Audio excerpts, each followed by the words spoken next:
ang Panginoon, umawit ng kagalakan,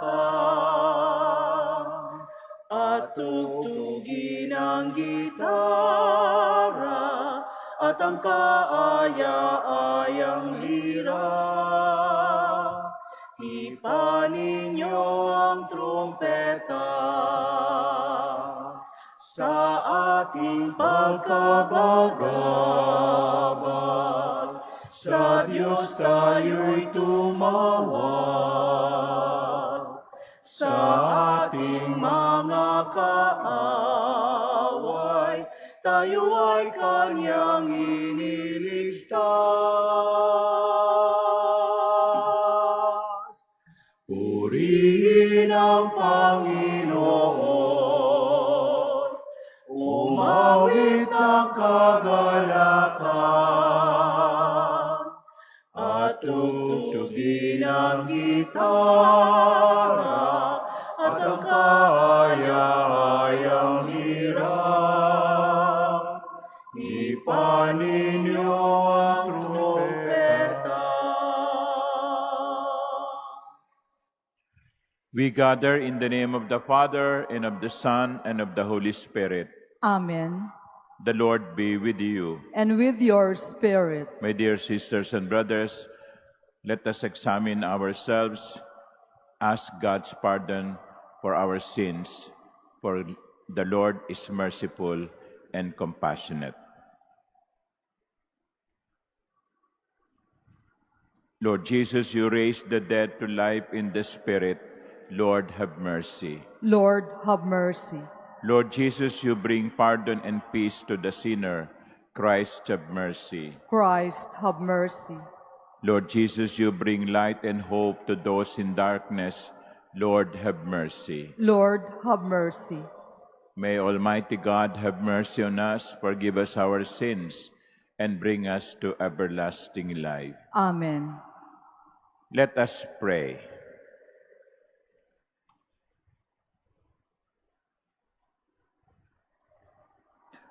Almighty, ever-living God, who govern all things both in heaven and on earth, mercifully hear the pleading of your people and bestow your peace on our times. Through our Lord Jesus Christ, your Son, who lives and reigns with you in the unity of the Holy Spirit, God, forever and ever. Amen. Please be seated.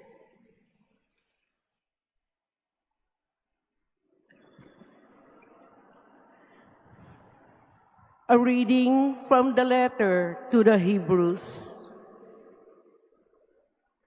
Jesus is always able to save those who approach God through him, since he lives forever to make intercession for them.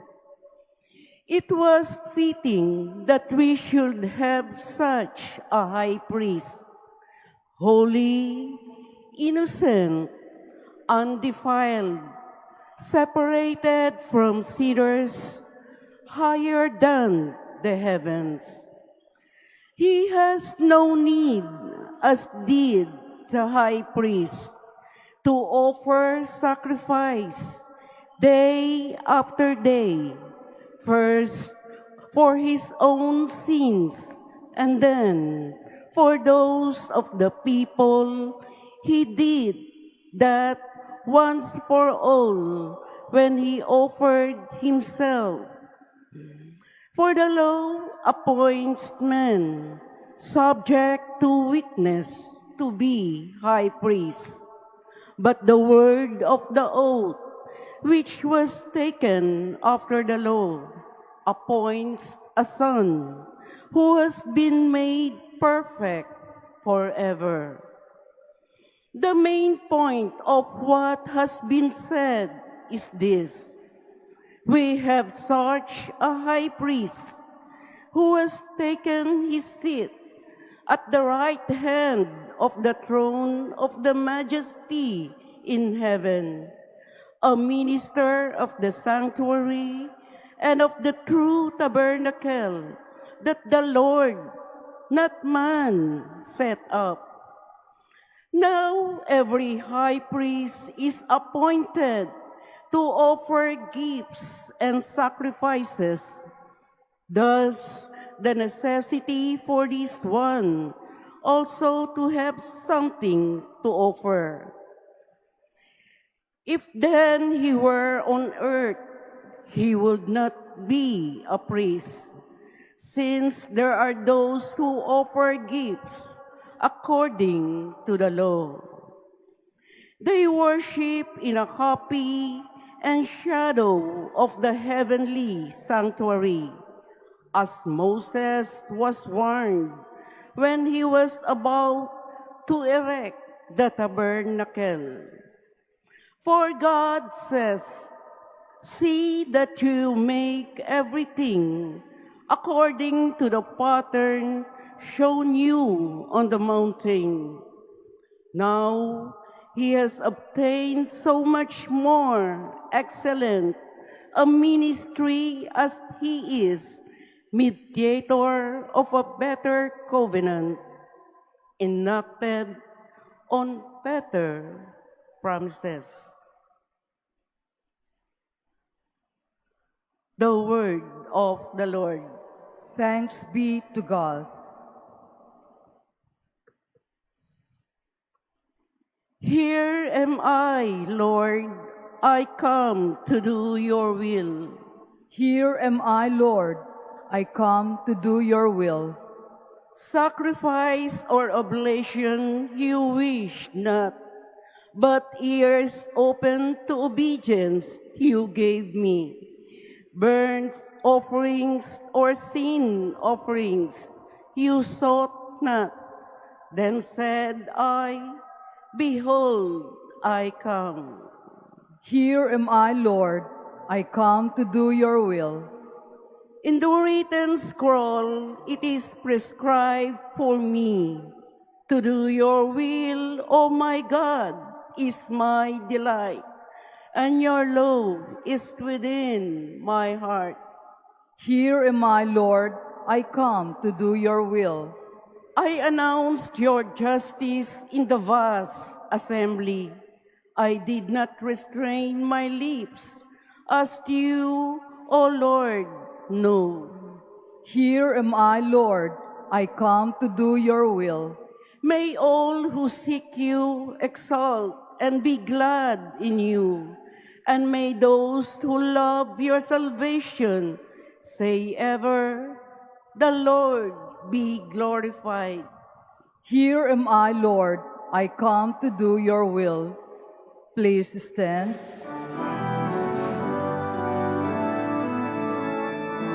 Alleluia, alleluia, alleluia. Your words, O Lord, give joy to my heart. Your teaching is light to my eyes. Alleluia, alleluia, alleluia. Alleluia, alleluia, alleluia.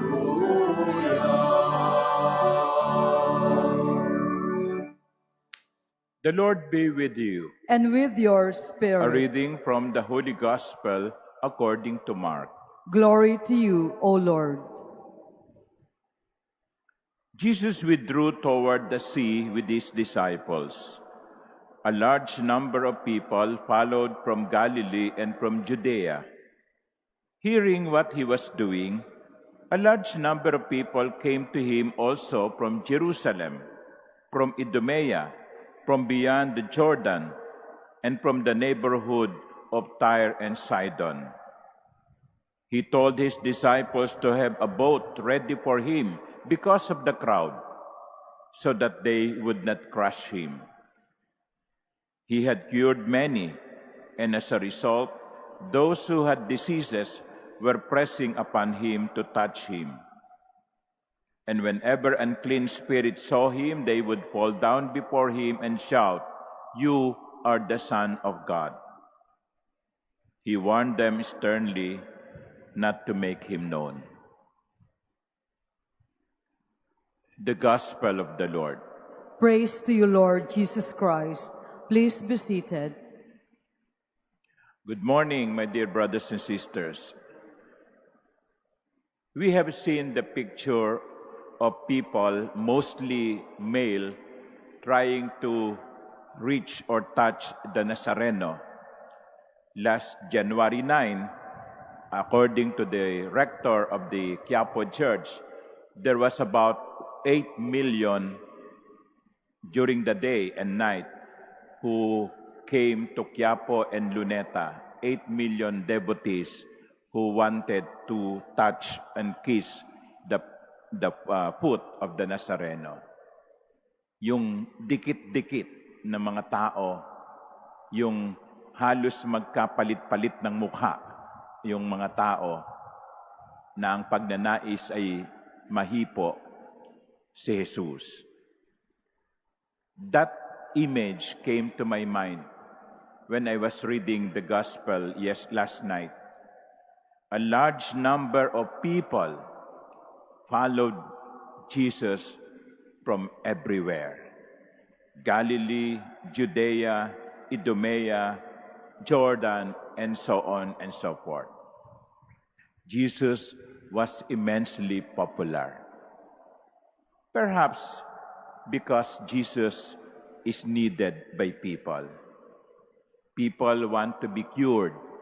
People want to be touched by God's grace. People want to be assured of God's presence. How did this popularity affect Jesus? Did he enjoy it? We do not know, because the Gospels do not say anything about the reaction of Jesus. But you see, my dear sisters and brothers, his popularity did not prevent him from doing or making decisions that are unpopular. For example, in spite of his popularity, it did not prevent him from criticizing the scribes and Pharisees when necessary and calling them hypocrites. His popularity did not prevent him from saying, we should give to Caesar what belongs to Caesar, and to God what belongs to God. His popularity did not prevent him from talking to women in public, even if he was not married to them, a thing that was not popular at the time. He reached out to lepers and touched the lepers, even if it was forbidden. So he was popular, but he did not allow his popularity to make unpopular decisions.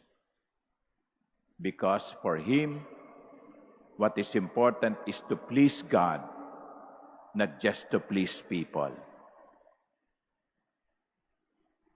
Sometimes we are like that. We are people pleaser. Dahil sa ayaw nating mawalan ng kaibigan, gagawin natin yung mali at kontra sa ating prinsipyo. Dahil sa ayaw mong mabawasan ang boto mo sa darating na halalan, gagawin mo yung hindi tama sapagkat gusto mong manatiling popular. Ilan sa mga prinsipyo natin ang ating sinakripisyo, ilan sa ating mga moral values ang ating sinakripisyo dahil ayaw nating maging hindi popular. I think I told you this story already, but it's worth repeating. Once, a bishop was invited to celebrate the Mass in a parish. He gave a very inspiring homily during the Mass. And after the Mass, people were coming to him and saying, "Bishop, that was a very good homily. Tuwang-tuwa po kami. We were very pleased." And the bishop said, "Well, I hope God is pleased too." Let us be God pleaser, not just people pleaser. Because after all, what is more important is to please God and not people. Amen.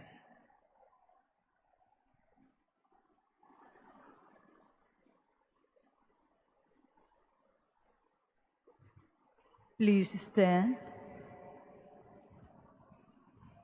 The Father sends His only Son to heal us.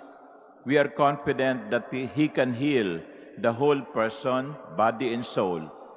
So we pray to our Father through His Son as we say, "Father, make us whole in your love." Father, make us whole in your love. That the Church, through its leaders, may take up with courage the burden of constant conversion and renewal.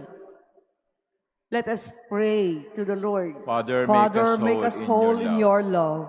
That all who are struck with incurable disease may be strengthened in their faith. Let us pray to the Lord. Father, make us whole in your love.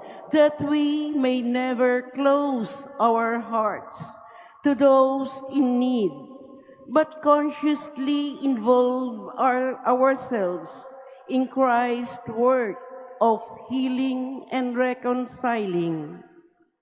Let us pray to the Lord. Father, make us whole in your love. That those who care for the sick may never get tired of caring and treating them with personal attention and respect. Let us pray to the Lord. Father, make us whole in your love. That the healing grace of God may purify those who have died. Let us pray to the Lord. Father, make us whole in your love.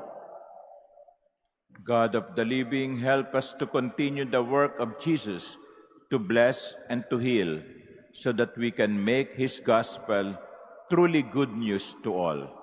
We ask this through Christ our Lord. Amen. Please be seated.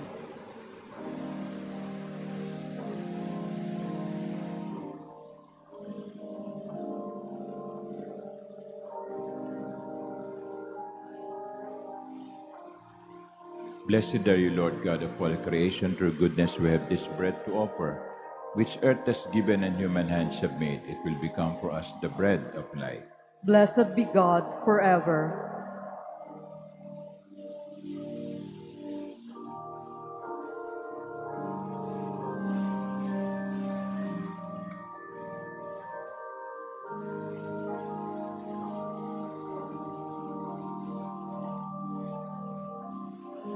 Blessed are you, Lord God of all creation. Through goodness we have this wine to offer, fruit of the vine and work of human hands. It will become our spiritual drink.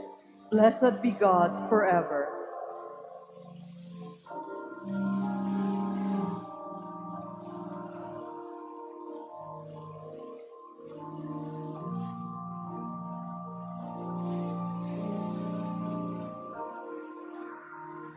Please stand. Pray, my dear sisters and brothers, that my sacrifice and yours may be acceptable to God, the Almighty Father. May the Lord accept the sacrifice at your hands for the praise and glory of His name, for our good and the good of all His holy church. Grant us, O Lord, we pray, that we may participate worthily in these mysteries. For whenever the memorial of this sacrifice is celebrated, the work of our redemption is accomplished through Christ our Lord. Amen. The Lord be with you. And with your spirit, Lift up your hearts. we lift them up to the Lord. Let us give thanks to the Lord our God. It is right and just. It is truly right and just, our duty and our salvation, always and everywhere to give you thanks, Lord, Holy Father, Almighty and eternal God. For just as through your beloved Son you created the human race, so also through him with great goodness you form it anew. And so it is right that all your creatures serve you, all the redeemed praise you, and all your saints with one heart bless you. Therefore, we too extol you with all the angels, as in joyful celebration we acclaim. Holy, holy, holy Lord God of hosts, heaven and earth are full of your glory. Hosanna in the highest. Blessed is he who comes in the name of the Lord. Hosanna in the highest. Please kneel.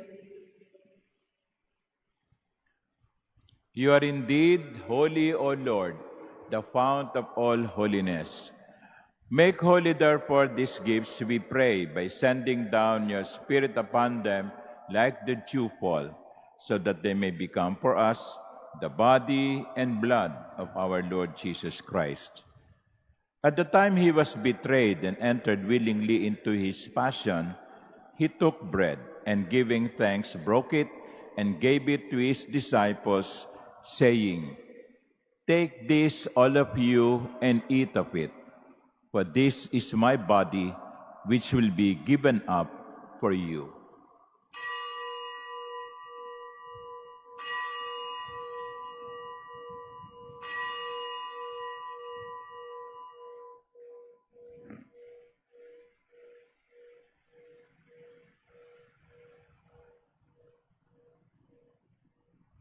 In a similar way, when supper was ended, he took the chalice, and once more giving thanks, he gave it to his disciples, saying, "Take this, all of you, and drink from it. For this is the chalice of my blood, the blood of the new and eternal covenant, which will be poured out for you and for many for the forgiveness of sins. Do this in memory of me."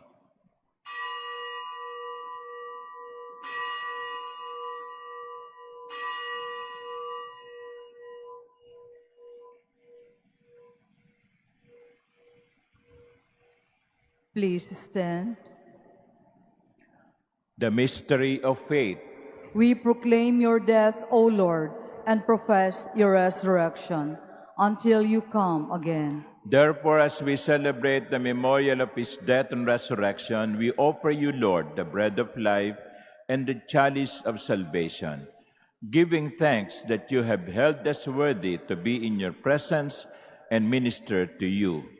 Humbly we pray that, partaking of the body and blood of Christ, we may be gathered into one by the Holy Spirit. Remember, Lord, your church is spread throughout the world, and bring her to the fullness of charity, together with Francis, our Pope, and Jose, our Bishop, and all the clergy. Remember also our brothers and sisters who have fallen asleep in the hope of the resurrection, and all who have died in your mercy. Welcome them into the light of your face. Have mercy on us all, we pray, that with the Blessed Virgin Mary, Mother of God, with blessed Joseph, her spouse, with the blessed apostles and all the saints who have pleased you throughout the ages, we may merit to be co-heirs to eternal life, and may praise and glorify you through your Son, Jesus Christ. Through him, and with him, and in him, O God, Almighty Father, in the unity of the Holy Spirit, all glory and honor is yours forever and ever. Amen. At the Savior's command, informed by divine teaching, we dare to say, Our Father, who art in heaven, hallowed be thy name. Thy kingdom come, thy will be done on earth as it is in heaven. Give us this day our daily bread, and forgive us our trespasses, as we forgive those who trespass against us. And lead us not into temptation, but deliver us from evil. Deliver us, Lord, we pray, from every evil. Graciously grant peace in our days, that by the help of your mercy we may be always free from sin and safe from all distress as we await the blessed hope and the coming of our Savior, Jesus Christ. For the kingdom, the power, and the glory are yours, now and forever. Lord Jesus Christ, who said to your apostles, "Peace I leave you, my peace I give you," look not on our many sins, but on the faith of your church, and graciously grant her peace and unity in accordance with your will, who live and reign forever and ever. Amen. The peace of the Lord be with you always. And with your spirit. Let us offer each other the sign of peace.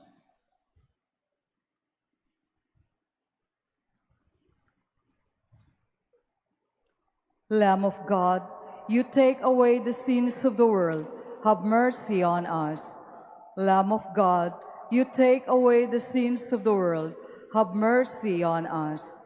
Lamb of God, you take away the sins of the world, grant us peace. Please kneel. Behold the Lamb of God. Behold him who takes away the sins of the world.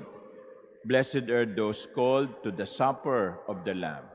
Lord, I am not worthy that you should enter under my roof, but only say the word, and my soul shall be healed.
Ikaw, Jesus, ang tinapay ng buhay binasbasan, hinatid, inialay.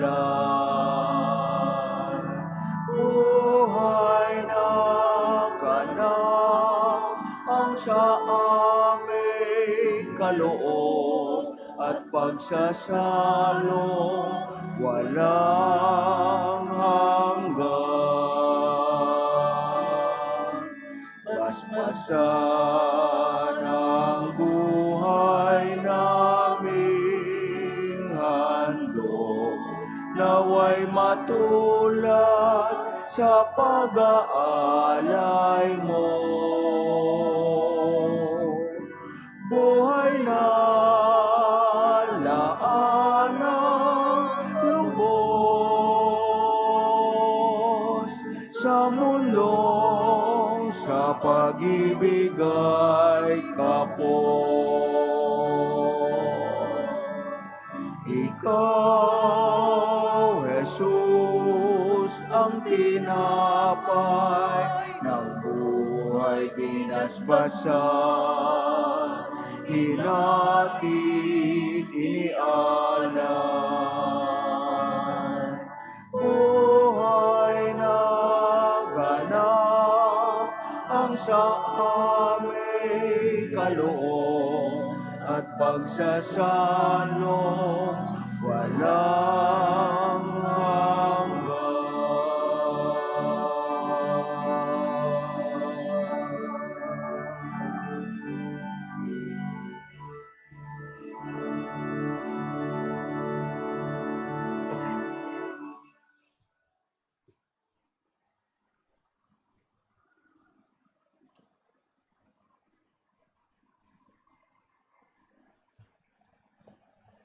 Please stand. Let us pray. Pour on us, O Lord, the spirit of your love, and in your kindness make those you have nourished by this one heavenly bread, one in mind and heart, through Christ our Lord. Amen. The Lord be with you, And with your spirit. and may Almighty God bless you, the Father, and the Son, and the Holy Spirit. Amen. The Eucharist has been offered. Go in the peace of Christ. Thanks be to God.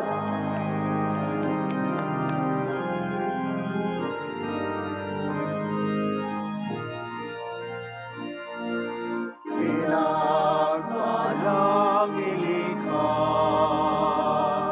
ipinagling walang sala, pusong dalisay dakila,